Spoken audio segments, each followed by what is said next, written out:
चलिए इटली का एकीकरण याद रखने का बस कुछ पॉइंट्स देख लेते हैं। देखिए मैं वीडियो में हमेशा आपको यही चीज़ समझाने की करता हूँ कि एक वर्ड अगर आप याद रख लें, एक ऐसा वर्ड आप याद रख लें जिससे कि आपका पूरा जो आंसर याद हो जाए। तो जैसे आपको मात्र 5 पॉइंट इटली के एकीकरण में याद रखने और ये जो तीरा देख रहे बस यही वर्ड को आप वो याद रखना और उसको जब आंसर बनाने का वक्त आएगा तो उस समय आपको अपनी भाषा के अनुसार जोड़ देना। जैसे हमने इटली का जो है पहला देखिए कॉम्बिनेशन हमने दिया ऑस्ट्रिया और फ्रांस का, यानी इटली का जो सबसे बड़ा एकीकरण का विरोधी था वो था ऑस्ट्रिया और फ्रांस।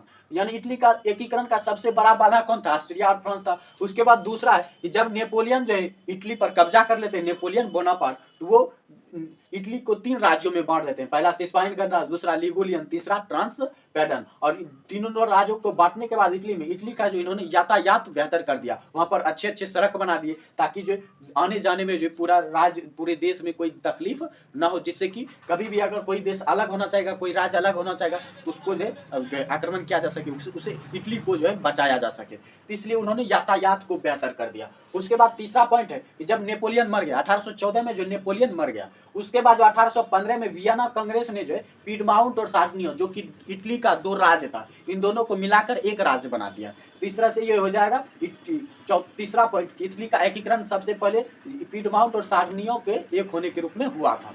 उसके बाद है 4 नंबर, इटली की राजधानी है रोम और रोम पर था उस समय पोप का अधिकार और पोप चाहते थे कि धर्म के अनुसार इटली एक देश बने, यानी इटली जो है ईसाई धर्म का एक देश बने। और उसके बाद जो 5वां पॉइंट लिखना है कि कुछ राष्ट्रवादियों ने या कुछ इटली के देशभक्तों ने जो है कार्बोनारी नाम का एक 1820 में संगठन बने जिसका एक नेता था जोसेफ मेजनी। और इन्होंने जो चाहते थे ये कि राजतंत्र को खत्म करके गणतंत्र इटली में लाया जाए। तो इन्होंने बहुत इटली को एकीकृत करने का प्रयास किया। लेकिन 1830 में जब नागरिक आंदोलन बढ़ने लगा तो ऑस्ट्रिया का चांसलर मेटरनिक ने जो हमला कर दिया इटली पर। इटली को जो उन्होंने जीत लिया और वहां पर मेजनी की हार हो गई और मेजनी को अपना देश छोड़ना पड़ गया। तो इस तरह से आपको 6 पॉइंट याद रखने और इसी 6 पॉइंट से आप इटली का एकीकरण बहुत ही बेहतर ढंग से लिख सकते हैं।